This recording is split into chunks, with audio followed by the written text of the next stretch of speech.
Hey, everybody. Good afternoon. Welcome to the National Signing Day podcast. I'm your host, Coach Martin.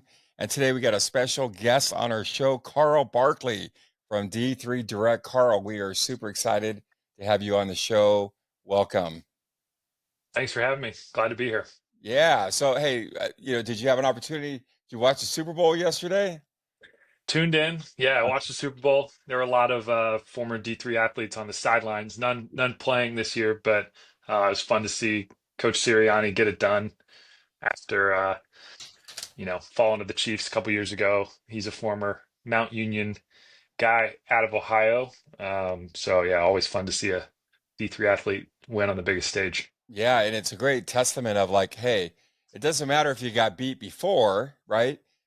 What happened prior doesn't have to be your future, right? So you could be like, hey, what do we got to do to get better? Where can I improve? And then, it was exciting. I was kind of rooting for him anyways.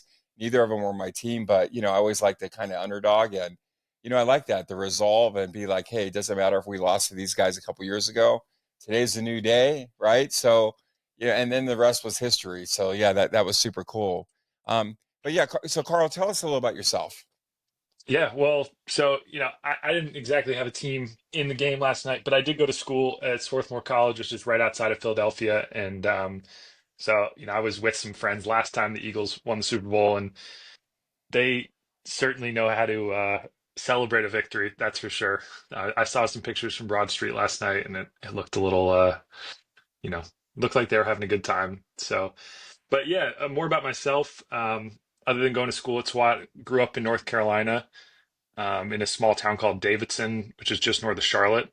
And yeah, playing basketball from a young age. A lot of going to watch Davidson play as I was growing up under Coach McKillop, and was lucky to be a fan when Steph Curry rolled through there, and got to see him develop, watch him play, and learned a ton from. I think just like overall the Davidson model of hoops and of what it means to be an athlete, and kind of knew I wanted that at some level. Um, didn't quite. I had a lot of really good teammates in high school. Didn't quite have that D1 caliber myself, and but yeah, ended up finding a D3 school. Had a great college experience, and now trying to make that opportunity more available to more people. Yeah, I think obviously it's not only awesome what you do, but it's important, and a lot of people don't even understand that piece. So when I first obviously when we got you on and we're learning a little bit more about you, and I saw that you really focused on that piece, and I think that's such a valuable piece that people need to hear. So why don't you tell us a little about what is D3 Direct? Yeah, D3 Direct is the go-to source for NCAA Division III recruiting and admissions information. So in my experience, as a recruit, again, I had teammates who were really talented Division I guys, and they were getting actively recruited by Division I schools. They were getting letters. I'd walk back to the locker room, and you had to go through the coach's office, and on the coach's desk, there's a stack of letters this big, and I didn't even bother looking because I'm like, I know none of these are for me. There's Clemson, you know, UNCW, Charlotte, all these Division I programs, and I started looking into it myself, and I was like, oh, maybe I walk on somewhere, or but then I ended up finding Division III just through some research and understanding what a small college opportunity looked like. Um, did my whole research process, found some schools, found some camps that I could get recruited to. But all of that took work and took time and effort. And I think what I'm trying to build with D3 Direct is a consolidated resource that any family can come use, so they don't have to start at zero like I did. All right. That's good. I like that. So was there a moment, I want you to think back, was there a moment that you could think of where you had that aha moment where, hey, this is what I need to do. This is what I need to build. Yeah, yeah. I mean, the aha moment I think was during COVID. I mean, like many of us, I was sitting in my apartment. We couldn't really go outdoors. It was early days, like April 2020, and my roommate at the time, their younger sister was kind of in the thick of her recruiting process, and things were disrupted she couldn't go to traditional in-person events. She didn't really know what she was doing. And I heard, she was on speaker with my roommate talking about it. And I was like, wait, like, can I help? I think I can be of some assistance here. Like I did this before. And I ended up talking to her for a little while, having another conversation. And, by the end of it, I think we'd come up with a list for her of places that she should at least consider, how to reach out to coaches. And, like, in addition to it being productive, like I also walked away feeling really like I enjoyed the experience. And Yeah. I was like, huh, maybe I'm decent at this. Like maybe I have something I could, um, just get online and try to help people out in this moment. And uh, yeah, been doing that ever since, coming up on 5 years in April. Oh wow. Yeah. I like it. That's good. So if let's say I was a parent, right? And I have a Hmm. kid that, is probably D3 talent, both athletically and academically, and somebody said, "Hey, you got to get a hold of Carl," right? So I get a hold of Carl and I'm like, "Hey Carl, like I need some help.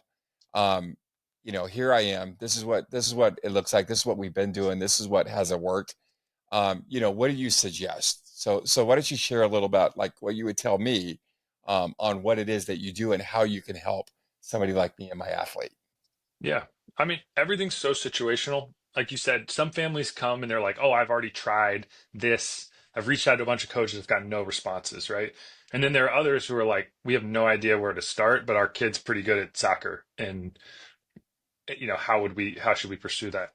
And I think the things I always try to hammer home are like, just at a high level are, the earlier the better to focus on your grades. Like good grades, when people, are pushed away from Division III opportunities, it's typically because, they don't qualify for these massive aid packages, which, you know, I try to help families understand that like every point two on your GPA is 5 grand off tuition.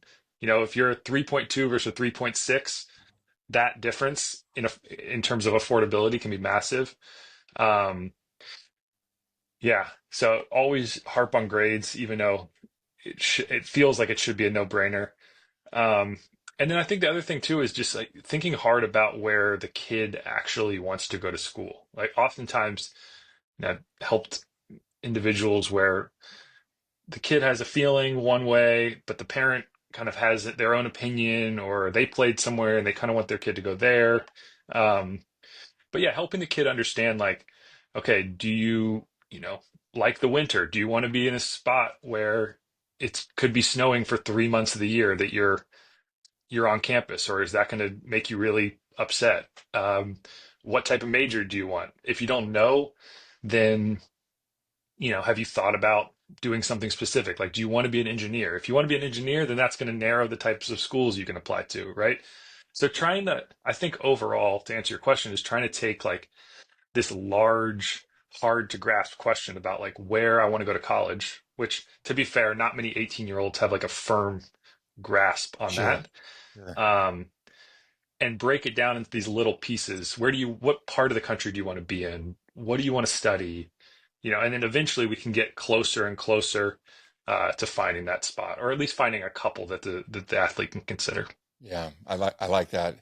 Um, so if you could think of one area in this space, right, of recruiting that really irks you, why don't you go ahead and share that? Yeah, I mean, I think it's shared a lot on social. I've seen it definitely in terms of baseball, just like the rising cost um, associated with recruiting, and what it costs to be on a travel team, and you know kind of like what it costs to go to a camp these days. And um, yeah, I definitely think it used to be more affordable in a lot of ways to get a college look, or to get you know um, some traction in your recruiting process. Um, I also think something that bothers me is like the focus on needing a specific trainer, or needing, you know, to have, um, things a certain way. I do think there is a lot to be learned from just like going out and practicing your sport, and finding a group of kids or in your area, maybe ones that are better than you, and just getting reps in. Like oftentimes the unfancy, like the non-fancy answer solution is the best one. And so I think sometimes there's this appeal of, paying for the high dollar team or paying for a massive exposure event when in reality it's not the right fit for the kid.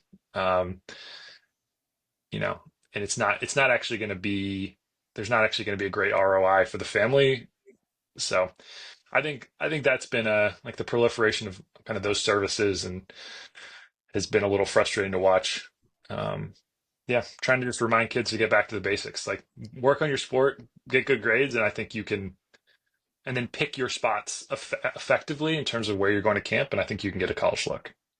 Yeah, those are some really good points. It's interesting because a couple of days ago, I want to say it was maybe even Saturday morning. I remember having a back and forth with a college coach. We're kind of going back and forth on that, and their big thing was, you got to go to the camp, got to go to camp, and I kind of gave him a little pushback, and it was kind of like, not so much where, we wanted to be lovingly like, hey, listen. I'm all for camps, but please don't allow your camps to be your one all, right? There's many other areas, and a lot of times, an athlete can go to a camp where, maybe it's the wrong school, it's a wrong fit, the schools that are going to be there. A lot of times, maybe decision makers aren't even there, right? So we were having this conversation. That's why I think it is broader than that. Like, yeah, what do you want to be when you get older? A lot of times kids don't even know that, but if they do, you want to make sure that you're going to a school that has that type of an environment, right? Where you're gonna excel. So I do like that piece. And it's interesting. A lot of times I think for me, when I deal with parents, they'll get this bad vibe of D3 where like, oh, there's no scholarship there athletically and blah blah blah, and they don't understand really how it works. And it's interesting. So when I go, Carl, when I go and speak in schools, I always push D3, right? So listen, not everyone's a D1 athlete. We know that D1 is, there's a small group of athletes that fit in that Hmm. mold, and we get that, right? But it was interesting because I'll never forget this one moment where I had a father that stood up and shared a story how his oldest kid ended up going and getting a scholarship at a D3. But what they did was it was out of state. I think the in-state tuition was like 1,200 a year or 1,500 a year. Out of state tuition was like 20 grand a year, and they ended up giving that kid the in-state tuition cost that in-state athletes would get. So he said that in a sense, the money that my oldest son got was more money than my second son got, and they got an actual athletic scholarship. So his point Right. was, hey, like, you know what I mean? It's not a one size fits all. You know what I mean? You could still have a great fit and still get the money that you need to be able to get that good quality education. So, Hmm. you know, Totally. I'll never forget that part. It was pretty good. Yeah, So, and stories like that, I think, in building D3 Direct, I'm trying to like consolidate stories like that and information out there just to change the narrative of like helping kids understand what a Division I athletic scholarship is. It's only going to be a full ride if you play, a certain sport. I think there are only a handful of equivalency, yep, sorry, or head count that's right. sports, and then the equivalency sports. Um, you know, you're probably not going to get a full ride like men's soccer or baseball. And yeah, I think gunning to play Division I and kind of dismissing other opportunities is not smart if your goal is a good education and an affordable college experience. Yeah. If you could give an athlete just one piece of advice, maybe you're at an airport and somebody came up to you because they recognized you on this podcast and say, hey, Mm, Carl, what's one piece of advice you can give my kid? What would that be? mm. Yeah, get it done in the classroom. And then I would say think hard about where you want to be as a student for 4 years, not just an athlete. Um, you know, like I mentioned earlier, I went to Swarthmore and ended up having a great career, like great academic experience. But I had a really rough freshman year in terms Mm, of basketball, and about 2 or 3 weeks into my freshman year, I'd never really had a major injury, any kind of setback physically, and went up for a shot and landed on my teammate's foot and just uh, mm, rolled my ankle, and I was out for 4 weeks. And I think in that recovery period, I'm walking around on crutches on campus.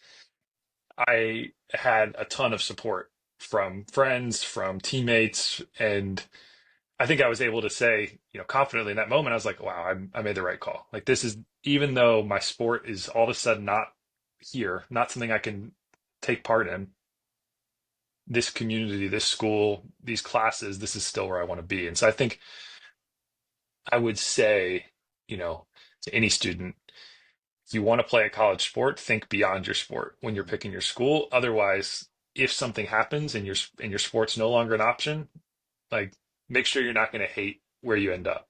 Yeah, that's really good. I'd say parents that are listening, like that's some really great advice right there. Because a lot of times we get fixed on like, we need the fill in the blank, right? We need the D1 scholarship, we need to, but it's way more than that. It's beyond the whistles, right? It's beyond when you start playing and when you finish playing. There's a whole life, not only during that process, but way after that as well. So we want to prepare for it. And I think being in the right environment and culture, being around the right coaches and the right teammates can really help during that process, right? Because, not everyone's guaranteed to play. You may go to a place where you don't get a lot of playing time, but that shouldn't lessen your experience that you should learn during that time frame. So I like that. And one thing you were saying earlier too about the dollar amount equate to the actual grade. I think that's super good. It's something to think about. And I think if we took that perspective, we definitely would probably try a lot harder in the classroom if we Hmm. associated a dollar amount to it. So I like that. Totally. Now, Yeah. now you don't look like you're an older guy. You look like you're a younger guy, Carl. I won't ask you your age, right? But I always like to say, listen, if you can like, jump in the DeLorean and go back in time, and you probably don't even remember the Back into the Future, Oh, but I if you love can the go, series. I've seen okay, it. cool, Yeah. cool. So if you can go back in time and like go to your 18-year-old self and give yourself one piece of advice, what would that be? Mm, I would say, yeah, trust your gut. Like, I think follow, yeah, what feels right. I think I've tried to live that in my life. And I think, sometimes it makes for an uncomfortable moment or something that, yeah, like other people are upset with at the time, but turns out to be the right thing Mhm. for all parties. And yeah, I think chase an evolution of that would be like chase what you actually want. Yeah, Not don't worry about other people or conventional measures of success. That'd be my advice. nice. Some wisdom right there. So Hmm. if you can ask me one question, what would that be? Let's think. I would say, yeah. I mean, what do you think recruits should be doing right now? No, with a recruit with no offers in February, class of 2025 should be doing right now. Yeah, man, actually, so that's a really good question. I think when you look at it, right, I always like to use the term, what got you here ain't gonna get you there. So if you're sitting here, let's say as a junior, and we're in February and you haven't got recruited, you can either do two things. You can keep doing what you're doing, and odds are you're gonna keep getting the same result, right? Or you can literally come up with a better plan. And I think most people fail because either A, they have the bad plan, or they're not putting the right amount of effort behind the plan that they have. So I think as long as you have the right plan and the right amount of effort, I think there's nothing that you really can't accomplish. Mm. So unfortunately, we live in a society where so many people are going to give so much advice that a lot of it's really bad advice, right? So athletes could take this bad advice and they're running with it, but not really getting them anywhere. So I would say one, you're going to have a right plan. Now, as a 16 or 17-year-old, you're probably not going to be able to come up with that on your own. So I would say reach out to people that know what they're doing, that do this for a living. Like we're on a podcast right now with Carl, right? So you're going to reach out to Carl and get help with that actual plan. And then obviously B, you're going to have to do the things that you need to do to get recruited. I mean, I hear from parents all the time that'll say, well, I signed up for this and it didn't get me recruited. Well, the thing's job isn't to get you recruited. The thing's job is to help you get recruited, right? Ultimately, was your son doing the things that he or she did, needed to do to actually get recruited. And I think that's the thing that goes on a lot with parents and with athletes. It's easy to blame other people, but ultimately, no. Kids got to do the work. They got to roll up the Hmm. sleeves. They got to put away Xbox, and they got to do the things necessary to be able to get recruited. They got to, get in front of the decision makers. They got to learn how to sell themselves. But I'd say, long story obviously went around. You got to have a right plan. And I'm a big believer in align yourself with people that do this for a living that can physically help you get there. So that's what I would encourage everybody to do. Yep. I Good know that advice. I always tell people when I'm speaking in schools, I always do this one thing. I say, moms, plug your ears. And they don't, and they laugh, but I say, no, no, no, I'm serious. Plug your ears. And I tell the kids, listen, your mom's job is to love you, but a lot of times I know that as parents, we can get in the way and tell our kids that, they're a basketball player and they should be getting recruited by Duke and North Carolina. And that may not be the case, right? D3 might be for them, maybe JUCO, you know what I Hmm. mean? But yeah, I would say, align yourself with the people and get the right plan in place. So I like that. Karl, so we got people that are on here that are listening. This is something that we push out all over. So if we have a parent or we have an athlete that's listening right now and they're like, man, Karl, there's some really good stuff. I think D3 is an amazing option. Where can they learn more about you? Yeah, I think starting place is just our website. It's d3-direct.com. We're trying to compile everything there for the moment, but we publish a weekly newsletter through Substack. So yeah, if you just Google D3 Direct, it should pop up. And then I think we're most active on X still at the moment, formerly Twitter, Yeah, but looking to, I think, get more active on Instagram. And I think that's, if you want to try to get in touch with us, send us a DM there and we'll respond to as many as we can. love it. Karl, it's a pleasure getting to know you. Thanks for hopping on. Thanks for sharing all this gold with our audience. We definitely wish you the best of luck, and I look forward to not only this one-time podcast, but an ongoing relationship with you and your brand. And I think you're doing a good thing for the athletes out there. So thank you so much for being a part of what we're doing. Yeah, appreciate the opportunity, Coach Martin. Yeah, for sure. And listeners, remember, you can always go to our podcast at the end of the day, National Signing Day podcast. We will have Karl's info up there. You'll be able to go there. You'll be able to go to not only his X handle, but you'll be able to go to their website as well. So, again, Karl, thank you so much. And until next time, I'm Coach Martin from National Signing Day podcast. We are out.